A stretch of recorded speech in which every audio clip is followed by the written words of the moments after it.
limited palette. What I mean by a limited palette for collage is the materials that I am choosing are devoid of color for the most part. We're going to have really strong black and whites, some nice gray, metallic, silver tones, of course, lots of pictures, probably more text than I normally use. All of the imagery and the focal points I'm hoping to use will be a stark black and white, very Annie Leibovitz, so to speak. This is part of a workshop I conduct here in Southern California. And what I am doing right now is preparing packets for my class. What I like to do is act as a springboard for participants and make packets that I would use to create a collage. So each workshop begins with a demonstration, usually by video, at the participants' leisure. They can watch the video. Then they come to class. I give them a packet of ephemera and tell them these are images I would use for a collage. It's been a lot of fun because I love creating packets for the participants, and I think they enjoy it too. All of these images, as you can see, I would focus on those mirrors for a collage for this limited palette. It's not a minimal, it's a limited palette, just using grays, blacks, whites. That's perfect. That's exactly what I'm talking about. There will be some bits of color, like from this image, but the majority of this image is black and white. So here I am just sorting through the material I will be sharing with my class. And of course, in doing so, I got the urge to do a collage myself. For something like this, for example, it's not so much the model I would be focusing on, but rather the pattern, the background that she's resting on. Of course, music notes, this is vintage paper, not quite black and white because we have that beautiful foxing going on, that patina, but I am focusing on, obviously, the font, the music notes, the words also. When I was choosing these papers, I was very cognizant of, how much more beautiful can you get for a title of a possible collage as Cloud Ships or In Autumn.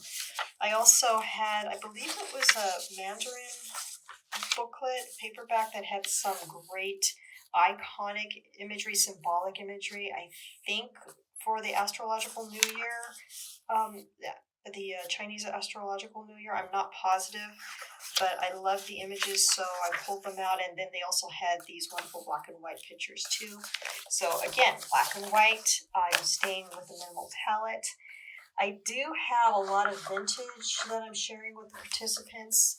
And the vintage, so this is yellow. It's not really monochrome. It's not that monochromatic grayscale, but it has a lot of gray in it, and it's also quite muted because that yellow just has that feel to it. Then there was this National Geographic that's, you can't go wrong with the human skeleton in any collage, but this is definitely black and white. While this one has a touch more color, I will allow it for this packet. So again, I'm just creating packets based on what I would make a collage out of, and that's been a lot of fun for me.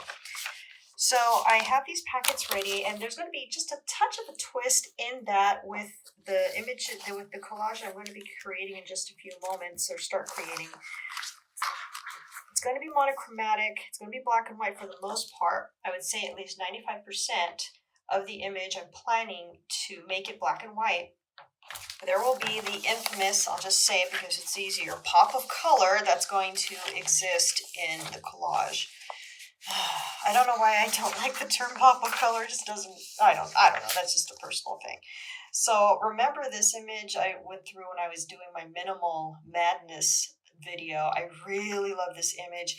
This is my packet that I created for myself, that I'll share with the students in my class. I'll just basically show them, what it was I created. Here are some potential pops of color. We'll just say that for the sake of brevity and that everybody knows what we're talking about when we say that. Now, black and white and red go really well together. That is a very hot item for design nowadays, but you can use any type of color to make something stand out. And then I have a ton more ephemera right here that I'm saving for my class. It's going to go into a big manila envelope, and I will sort through it later or very soon for my own collage. I also used this embroidery book. I know I've shared this before, and I shared it with the class. Nice basic imagery that can send a message. This is obviously about embroidery, sewing, which is not something I do, but I do collage, and I will be using this book for just that. So I'm going to go ahead and get started in time lapse and see what I come up with this ephemera that I chose.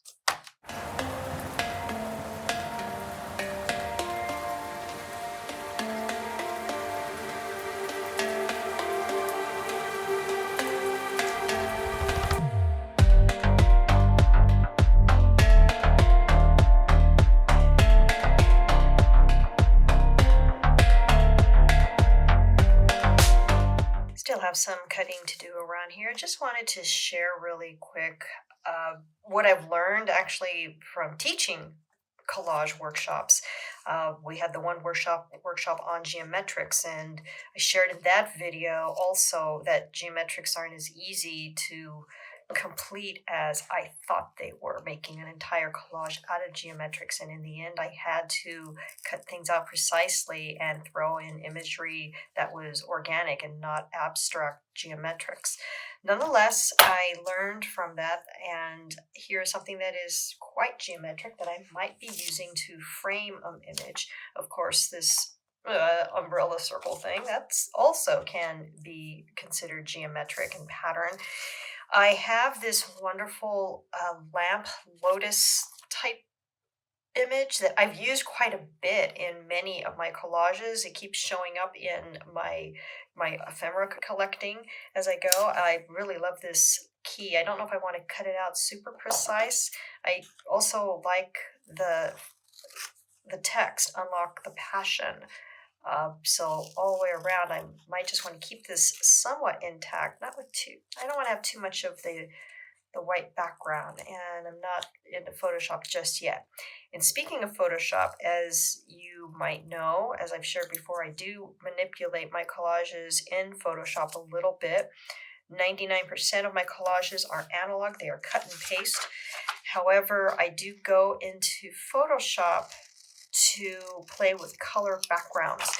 This limited palette collage is going to be a great candidate for that, because once I scan it into Photoshop and I give it a pink background, so a transparent background, I can go in and play with different backgrounds, either a solid color background, a gradient, or maybe another picture like blue sky. I do that a lot in some collages, and nowadays when you see blue skies in my collages as backgrounds, it means I got lazy and I just wanted to get it done. And sometimes you can't go wrong with blue sky. Sometimes you can.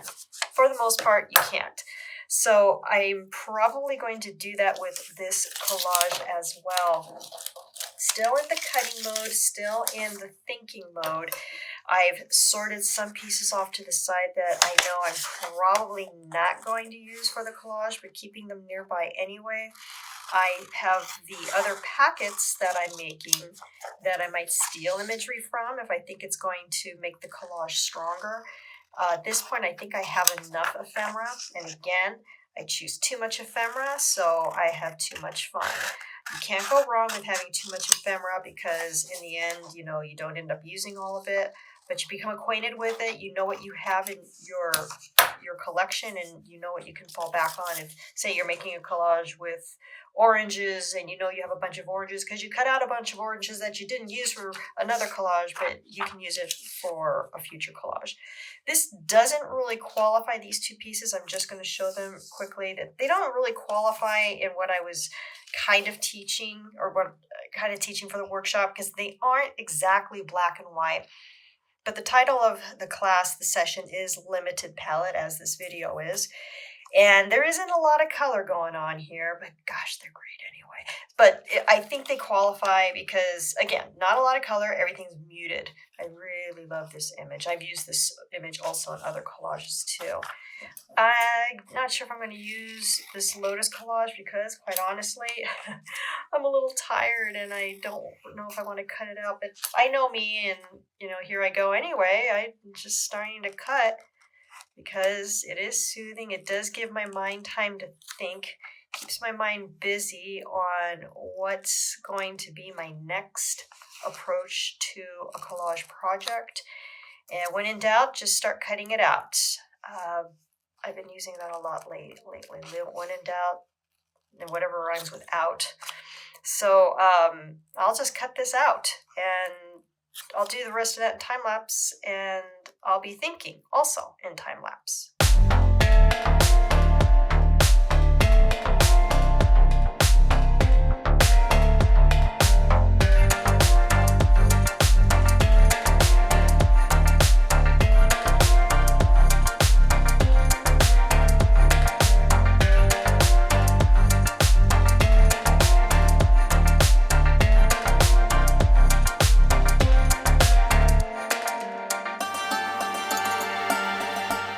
As I thought, I would like to use the title of this song on this vintage paper for a possible title for this collage, Signs of Rain. I'm also looking at how quickly things are coming together with this collage. I love this image so much, and it's definitely going to be my focal point. But things are coming together pretty darn quick here, which is a good thing, because I have found also with my collages, when I work quickly, those are usually the best ones. If I'm not thinking too much, because if I think too much, it seems to ruin everything. I may want to do some tucking like I've done in other collages before, so things look natural, like they belonged there. Obviously this arm, I can maybe do a cut here along the length of the forearm to the hand, or I can possibly tuck something in. And if not, no harm done. It's not going to take away from the image, and it's not going to ruin anything, as long as I cut appropriately and straight. And I have a sharp X-Acto blade, which I don't know. This one's doing okay, but I've used it for the last couple of collages, so shame on me. Kids, don't do that. Change your blades as much as you can. Use them up. Don't be wasteful, but keeping a nice sharp blade is the best way to have a nice clean cut, and also to keep you from getting cut yourself. You probably saw me cut out this torso and cut out the background so we could have a new background with the music notes and this geometric image. I'm not going to toss this yet. I might use it again in another collage because I do love the beautiful background. So I'm just going to give it some straight edge cut. I'm going to hang on to that. I might use it, maybe do another monochromatic collage, limited palette collage with my participants during the workshop, or I might give it to one of them to work with. Now this image that I definitely want her to be my focal point. I've been playing with this image for a long time, and my thinking is I may want to do that transparency technique. I'm not sure if I shared this with you guys, so I'm going to go ahead and do it here. And that transparency technique is, I think it was something I picked up here also on YouTube, but I also had a friend who is also a participant in my class share it with me. So we have packing tape, good quality packing tape, which I use all the time for my images.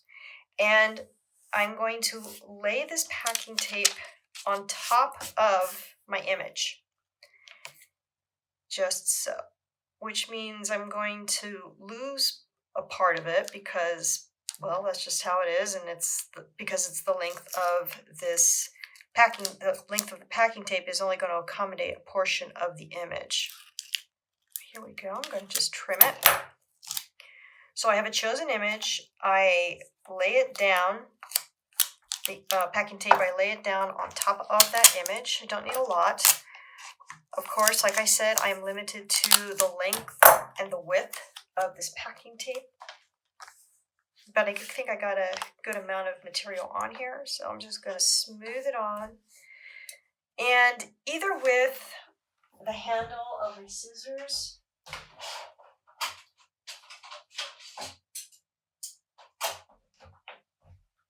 or with my bone file, I'm going to burnish the adhesive good onto this image. And I got to be careful because, see, it's already kind of making something waxy going on. Maybe I won't use the bone file.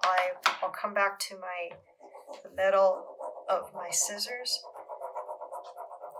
This is ensuring that the adhesive is adhering to this image. And I may be preaching to the choir about how to do the packing tape transparencies, but I think this is a really good option for this black and white monochromatic collage I'm doing.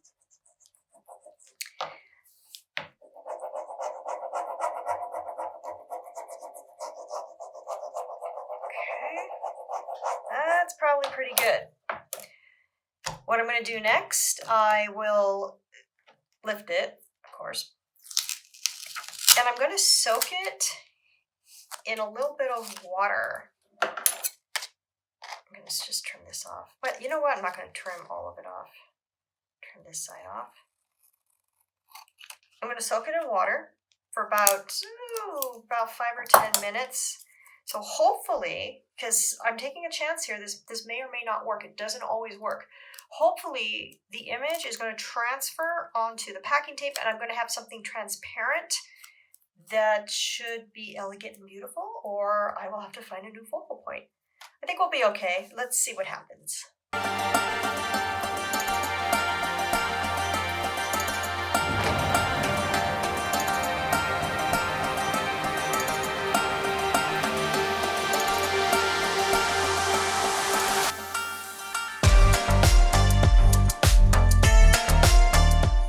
Fun and unexpected. I had planned on keeping that little skull intact, but now I think I've given myself more options by cutting out the spaces. I can always fill them in, maybe with this if I'm not happy with the way it looks. It almost has a quality to me like caverns in a cave, some type of rock formation. And I just kind of followed those lines along with the natural lines of the optical portion of the skull and the nasal portion of the skull. See, I'm getting better with my anatomy, thanks to my editor. So I'm going to go ahead, set that off to the side, and see how our focal point is doing. I also have a sponge here, and I'll show you what I'm going to do with that in just a second. What I am going to do right now, most importantly, is take my other ephemera and put them way off to the side so we don't get wet. I don't want these pieces to get wet. And just to really make sure things stay semi-dry, I'm going to grab a little bit of the trusty wax paper, and get to work here. So she's been soaking since I started doing the skull, cutting the skull out. So that's been well over 5 minutes actually, and that's fine. What I'm going to do now is just gently rub the softer part of the sponge, the light blue part. I'm just going to rub it over and peel up the background of this image from the tape. So we're going to get something ghosty. And magazine paper is great with this. See, I can already see her eyes. You see the eye there a little bit. Just bring this up and very gently doing this because I don't want to remove too much of the image. If I remove some of the image, it's not a big deal. It's just going to be a different variety of transparency. but I want to keep her features on there as much as I possibly can. So that came up fairly smoothly. I can toss that wet paper off to the side, nice and pulpy. Some more right here. Just trying to keep the work area as clean as I can. And also to ensure I don't get my other ephemera wet. So it is still ghosty, but it's definitely transparent, but we have some pilling going on. Sometimes that drives me a little nuts, but I'm just going to gently with my finger now pull away even more, and it looks like we're getting fairly lucky that the dark ink of the photograph from the magazine paper really adhered well to this packing tape. This is a nice heavy duty packing tape I'm using. I also have like a lesser quality packing tape that works fine for collage work, putting stuff together. I want to be careful in the areas that are lighter. Just coming through with my fingertip or my thumb pad and pulling up as much as I can. A little bit of pilling going on, that's fine. There's her hair. Okay, I'm really pleased with how this is coming along so far. Don't want to do it too hard, but I do want to get off as much of that paper as I can and leave as much of the image as possible. Okay, that is looking very, very beautiful, and I hope we can continue. Here we are in the more delicate area, that wonderful eye. I want to keep it. She kind of reminds me of Deborah Harry from Blondie in the 70s, this model. Okay, or Gwen Stefani from No Doubt and her own solo career. Keep going. I'm going to do the rest of this in time lapse, so not to bore you.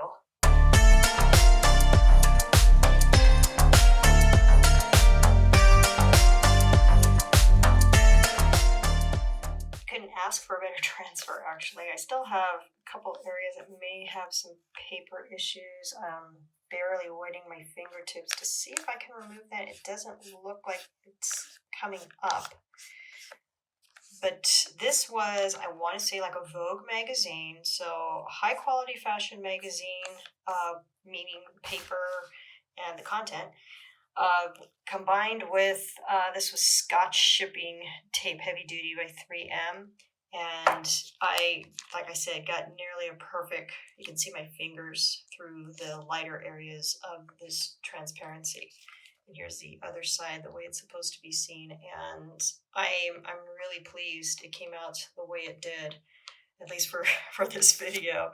Sometimes I don't have luck with this technique, but this time I did, and I really wanted to use it for this limited palette image collage. It's just a little messy, got some pilling going on.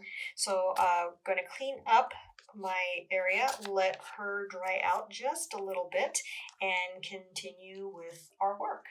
On the back, you can see there's like this white film on here. I think that's the adhesive, maybe some of the paper remaining.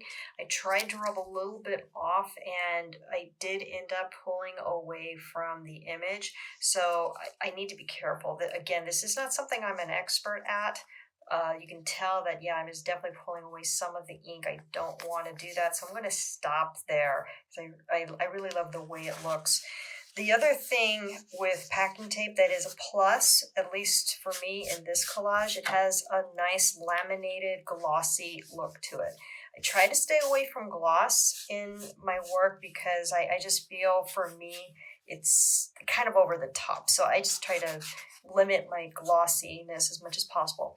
Since she probably will be my focal point for this collage, it's okay that she's glossy. She can stand out as much as she needs to. So let me put my water way off to the side because I don't want to have water spill on anything here. And hopefully we don't have a cat come in and visit us and dump it all over everything. Never fear, the door is closed and they are napping. They are happy. So, new trash can. And I'm going to get back to what I was working on and my focal point here.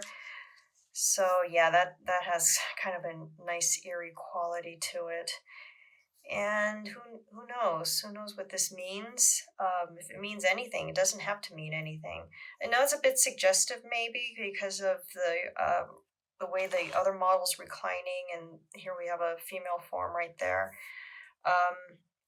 I'm not going to worry about it too much. We're just going to stay with it because there's a lot going on in this collage. But that's something I want to be cognizant of, given who my viewers might be and who might run into this. So I still want to use this music sheet as my background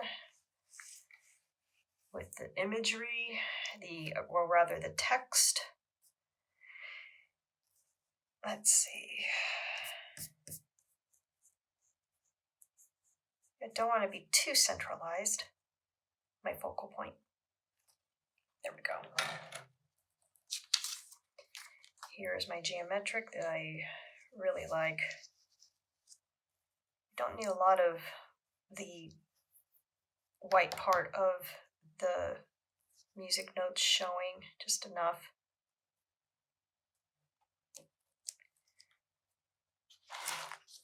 I did cut out my lotus, as you can see. Might place it somewhere around here. And then there's my skull.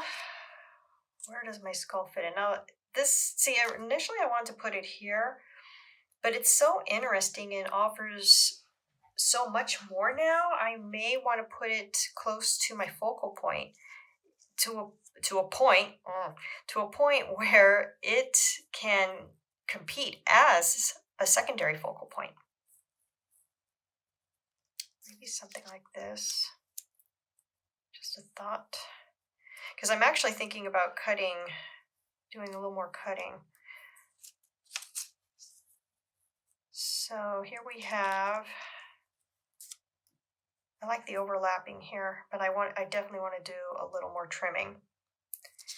I had this also, this may be too much over the top now. I may not be using this guy now.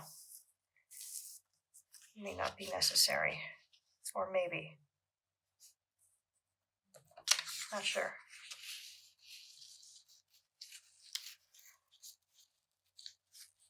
I like this design from the embroidery. Now we have this key with its text. Am I going to use it? I'm not sure now. It may not work. It's not a bad thing. I think what I want to do is trim the background down so it's even with the torso of the body and probably adhere it. I think I like having my focal point, well, practically in the middle. And you know, they always say don't do that, but in this case, I might just break the rule. She's not quite in the middle, but she's enough in the middle where she's definitely noticeable. And I like being able to tuck that. That looks good. I was thinking about cutting this. It's just excess. So let's go ahead and trim this down a little bit. I'm going to keep her there because that's where she's going to live. And make sure she's not going to. I don't want to cut any more off of her, but I do want to cut off of here, and I want to make sure we don't lose this hand. It's important to the image. Here we go. Looks like we'll have something like this going on. Just make a straight edge cut. Again, lifting that up. I don't want to lose that hand. I'm going to use the paper, the edge of the paper, to ensure that that's where I want my cut, and it should be okay. I'm kind of doing this blindly, as you can see, but I think it's going to be okay. And if not, I'll think of something else. Okay. Put that excess off to the side, sweep that away.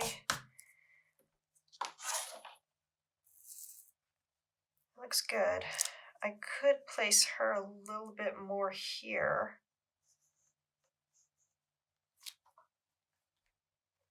That looks a little tighter. Then there was the skull, the ancient skull I was thinking about. And he's cool, but he is kind of competing for attention. Let's see. We had this, and I'm not sure if this is going to work anymore. Whoops. I didn't mean to do that. I'll put him off to the side. So you see, even after all of that, the loving cutting that I did, it may not work. We could do something like this also, where they both share the spotlight as focal point. And also it may diminish that suggestive connotation that this collage might be generating. Okay. Art should inspire, art should make us question who we are, what we are.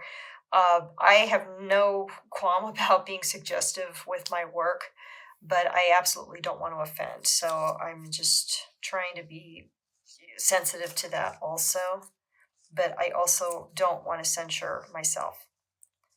Okay, here we go. I was thinking about this. This part's kind of bugging me. This little flap that I decided to keep. Maybe we'll do something like this. Maybe.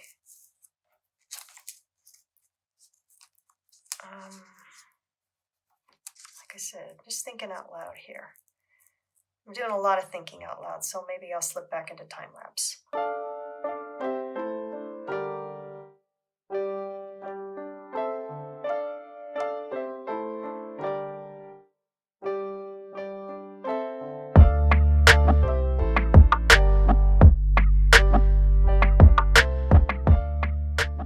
Nothing's glued down yet. I'm kind of pleased with how this is turning out. There's a lot going on, and it's a smaller picture plane. This is this is like some scrapbooky type of imagery that I have. Oh, that looks kind of interesting too. And I just wanted something maybe to border it off. I think that's too much. Maybe. I don't know. I wanted something to border it off, to contain it. Then it looks it's very bottom heavy to me right now. And up here, I feel like it needs something. Or maybe it doesn't. I'm not sure. Now, this is where I was going to share with my participants that a pop of color might be useful. I have this, but I think it's too much. I guess I could cut around there and just free the lips a little bit. I'm just going to see how this looks. And because I'm not sure if a pop of color is even appropriate at this point. Kind of has a Rocky Horror quality to it.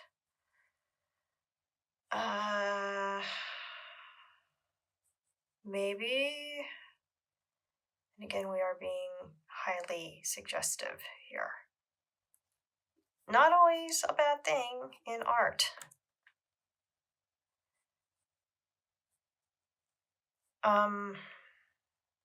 Maybe. Not sure. A possible maybe, putting it off to the side. The other thing I'm thinking about, well, this music sheet is small. And do I want the body here I could even put this, I don't have to make it going across just like that. How does it work this way? It covers up most of the music sheet when I do it, when I fill it in. About the other side of the daisy. I don't know if I want to call it that.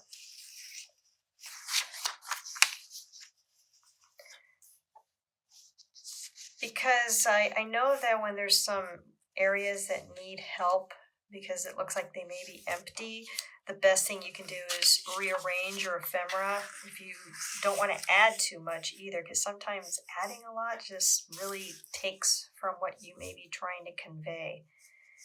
Now originally I had this here.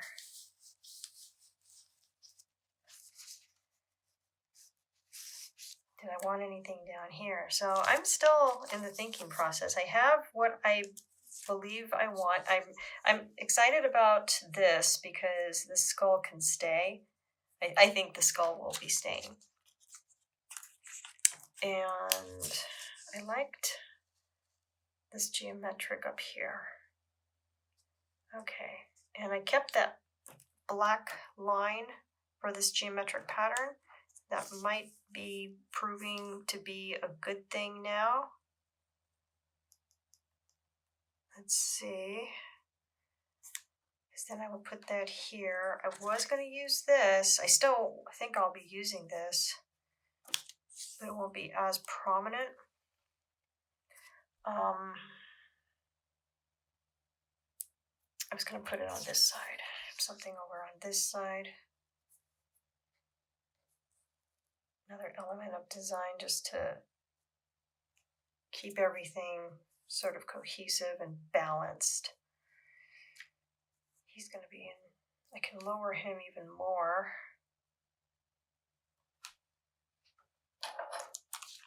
And then her, that might be interesting because, okay, that's looking interesting to me. We could do something like that. Okay, slowly coming together here. There's also this. Okay. And then this flower. Do I need this? And there's this for that pop. Look how that flower landed there. Got the transparency though. I want to maintain that transparency and I want to keep it up there. If I want my skull guy to be covered by the border. But I am glad I cut out his eyes and such. That's very interesting, I think. Although this is kind of, I don't know if I should have cut that out. I could always put something back in, like this, if I need to, but I may want to put something else in there. And I like how this may look, overlapping that way. Way down here.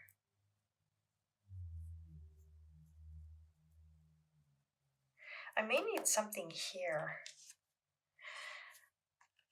And I might tuck this in here. Now, just because I cut this out and it looks all cool doesn't mean I have to use it, but it offers a beautiful glow, especially for the transparency. See, this is where when I fall in love with my ephemera, I could fall in love with some trouble. Because then it's like, I don't want to move it, I don't want to touch it, I don't want to take it out. But for the sake of the image, for the sake of the final design, maybe I need to take it out. I'm not going to. I think it looks really cool, so I think I'm going to keep that there. Now I have the problem of this. I have a big space. I mean, we have the background for this model. I like the lips. They kind of correspond with those lips. Do I need anything here? I'm going to think about it. I'm going to look through my ephemera. I don't think I'm going to be using this guy. I'm going to put that off to the side. And I'm going to do just a little more thinking and rummaging through my collage ephemera.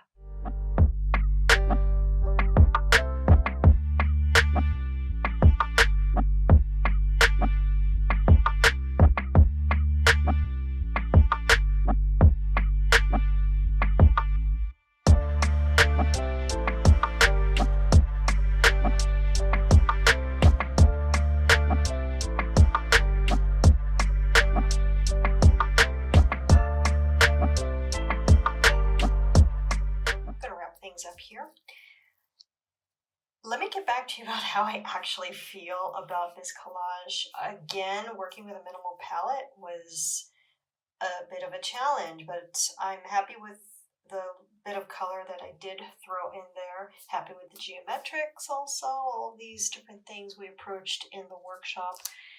So I have a type of quadrant thing going on, and I think I solved my problem with too much space here, because I think if I just left it bare, it wasn't feeling right. So I simply cut a piece off of the music sheet I was using and I taped it on there, and the transparency helps quite a bit because you can see words and music notes. Also, what happened here, I was really concerned with the hand just kind of floating out in space, but we got some graphic designy stuff going on with that photograph, so I think it makes for a nice contrast. The thing that's bugging me just a little bit is this empty space where I cut out the other eye. There was a lot of empty space. And I was playing with it off camera. I was putting other images behind it. Even thought about putting more music notes behind it, and it felt like too much. So I'm trying to be careful of that horror vacui, which is the term used for, I think it was Greek ceramics, where they filled in every bit of negative space. And negative space can be very important in compositions. So what's going to happen next is we will do a close-up so you can see all of the work. I'm going to scan it into Photoshop, play with backgrounds, but I don't even know if a background really is needed for this piece. Nonetheless, it was interesting that the composition came together very quickly, and I struggled with it in the end because I wanted to put everything on the picture plane. I think it worked. I think the composition is strong. I'm starting to really enjoy the balance between the two, between the skull and the model's head, and also the lips are prominent. So it's I think it's successful. I'm gonna sleep on it. I always have a different feeling about my work in the morning. I'm going to leave it alone. It is done. I also really appreciate the glow of this lamp and then the glow of the transparency. So I was really glad to use geometrics, limited palette, transparency, and here we have the collage, Signs of Rain. Thanks for joining me. Let me know what you think in the comments, and I will see you next time.